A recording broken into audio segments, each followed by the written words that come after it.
प्रचार के दौरान परसा पहुंची लालू प्रसाद यादव की बेटी। पाटलिपुत्र से राष्ट्रीय जनता दल के उम्मीदवार मीसा भारती ने कई मुद्दों पर अपनी बातें रखी। उन्होंने बताया कि केंद्र सरकार लगातार मनमानी कर रही है, ईडी, सीबीआई जैसे तंत्रों का इस्तेमाल कर राजनीति कर रही है। इस बार जनता मालिक इसका पूरा हिसाब करेगी। उन्होंने बताया कि युवा वर्ग, किसान, अति पिछड़ा वर्ग सभी इनसे नाखुश हैं। उन्होंने कटाक्ष करते हुए बताया कि इंडिया अलायंस को पूरी देश की जनता का साथ मिल रहा है और जो 400 पार का नारा है कहीं उल्टा ना पड़ जाए। साथ ही साथ उन्होंने ये भी स्पष्ट किया कि पाटलिपुत्र लोकसभा सीट से जनता उन्हें बहुमत दिला रही है और पिछले 5 वर्षों में जिस तरह से एनडीए सरकार ने पाटलिपुत्र की जनता को घुमिल किया है, इसका हिसाब जनता अपना मतदान देकर जवाब देगी। विधानसभा चुनाव के दौरान नेताओं का आना जाना लगा रहता है। नीतीश कुमार 9 बार इधर से उधर गए, उसे पर कोई उनसे पूछ नहीं रहा है। उन्होंने कहा कि आज पाटलिपुत्र की जनता चुनाव लड़ रही है, हम चुनाव नहीं लड़ रहे हैं और पाटलिपुत्र की जनता ही केंद्र सरकार से सवाल पूछ रही है। उन्होंने यह भी कहा कि सवाल सीधा है कि क्या आज केंद्र सरकार के साथ महिलाएं हैं जो महंगाई से परेशान हैं? क्या केंद्र सरकार के साथ नौजवान हैं जो बेरोजगारी से परेशान हैं? केंद्र सरकार के साथ कौन सा तबका है जो केंद्र सरकार के साथ खुश है? एक बार फिर कहा कि हमने पहले भी कहा था कि जिस तरीके से यह लोग जांच कर रहे हैं, हमारी भी सरकार आएगी तो हम भी जांच करेंगे, उसमें जो दोषी होगा निश्चित तौर पर वह जेल जाएगा। पटना से ब्रह्मदेव प्रसाद यादव की रिपोर्ट। आप लोग के माध्यम से मैं प्रधानमंत्री जी से एक सवाल पूछना चाहती हूँ। मेरा सवाल है कि प्रधानमंत्री जी 14 में और 19 में 2014 में और 2019 में जब चुनाव आता है 5 साल के बाद, तो बिहार आते हैं और बिहार आके बोलते हैं कि जो चीनी मिलें बंद है, तो अगले चुनाव में जब मैं बिहार आऊंगा तो उस चीनी मिल के चीनी से चाय पीऊंगा। किस दिन चाय पिएंगे, दिन बताए, सोमवार को पिएंगे कि रविवार को पिएंगे कि बुधवार को पिएंगे? कौन से जिले की जो चीनी मिल चालू करवा दी है नरेंद्र मोदी जी ने, उस चीनी मिल का चाय पिएंगे? हम लोग को भी उसका न्योता दिया जाए। तो ये मैं मीडिया के माध्यम से ये प्रश्न प्रधानमंत्री जी से पूछना चाहती हूँ। प्रधानमंत्री जी एक और वादा बहुत, जब बिहार आते हैं तो उनको बहुत याद आता है। स्पेशल पैकेज देंगे बिहार को, स्पेशल राज्य का दर्जा मिलेगा। कब मिलेगा? साल बताएंगे, तारीख बताएंगे, समय बताएंगे क्या प्रधानमंत्री? रामकृपाल जी कह रहे हैं कि हमारे एक भी विधायक नहीं है, यानी बीजेपी और एनडीए की मिला के पाटलिपुत्र में एक भी उनके विधायक नहीं है। क्या इस बात का उनको गिलानी है या फिर? अब ये तो रामकृपाल जी बताएंगे कि उनके विधायक क्यों नहीं है। और जितने भी 40 लोकसभा के जो प्रत्याशी हैं एनडीए गठबंधन के, क्या वो अपने चेहरे पे चुनाव लड़ रहे हैं? वो तो नरेंद्र मोदी के चेहरे पे चुनाव लड़ रहे हैं। तो देखा जाए तो एक तरह से सांसद भी नहीं है। 40 में से 39 सीटों में तो वहाँ सांसद भी नहीं है, क्योंकि वो तो अपने चेहरे पे चुनाव लड़ते नहीं है लोग, चाहे वो 14 का चुनाव हो चाहे वो 19 का चुनाव हो।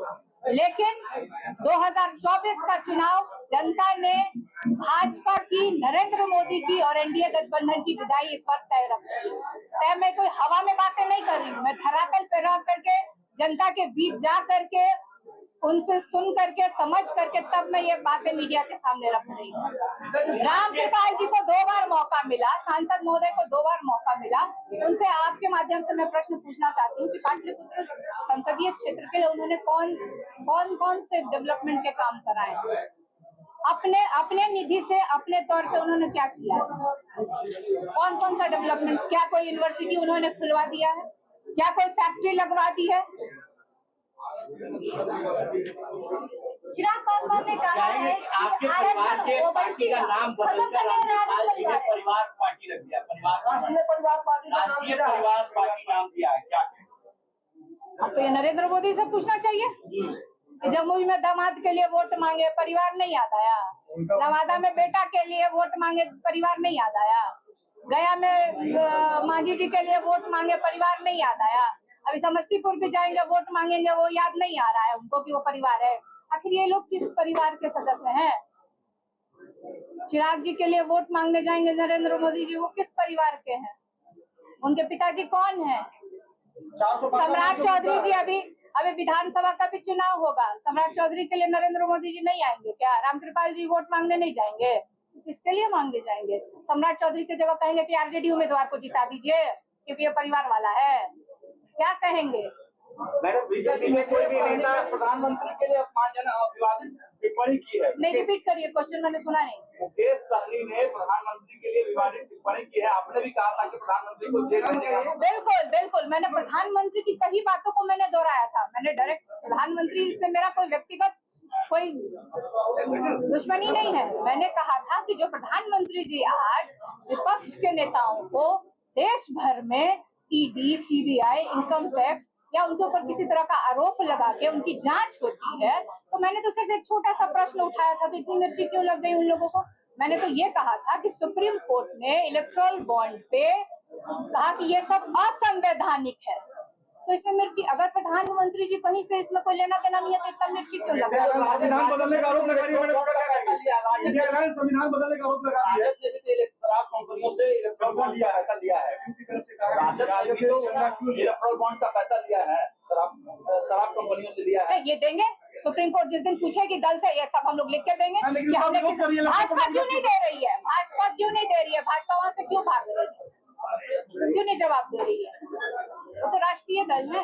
हमसे जब इलेक्शन कमीशन द्वारा पूछा जाएगा कि हमने किस किस से चंदा लिया, हम सारा उस इलेक्शन कमीशन के सामने या सुप्रीम कोर्ट के सामने हम लोग प्रस्तुत कर देंगे। मैडम, एनडीए के कोई भी नेता बिहार में आते हैं तो लालू परिवार पर ही हमलावर होते हैं। लालू परिवार से कितना उन्हें डर है?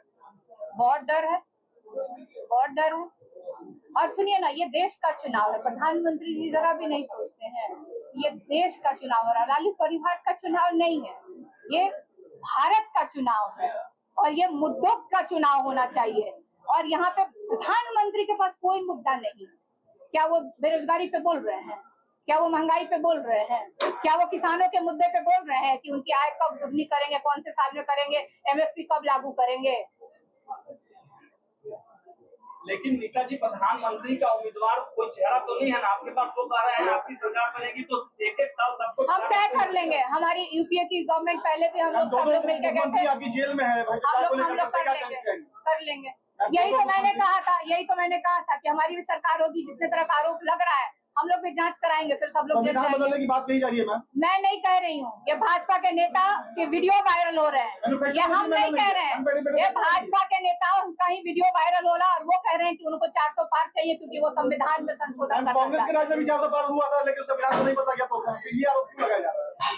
उस समय कांग्रेस के नेता का वीडियो वायरल नहीं होता था, अभी भाजपा के नेताओं का वीडियो वायरल हो रहा है बोलते हुए। इलेक्ट्रॉल बॉन्ड का विरोध किया जा रहा है विपक्ष द्वारा, इलेक्ट्रॉल बॉन्ड को लेकर हम विरोध नहीं कर रहे हैं, हम सिर्फ सुप्रीम कोर्ट की टिप्पणी को उठा करके हम लोग बातें कर रहे हैं। बिहार में पिछले बार में खाता नहीं खुला था, भाजपा का भी बहुत बार खाता नहीं खुला है, खुला ना।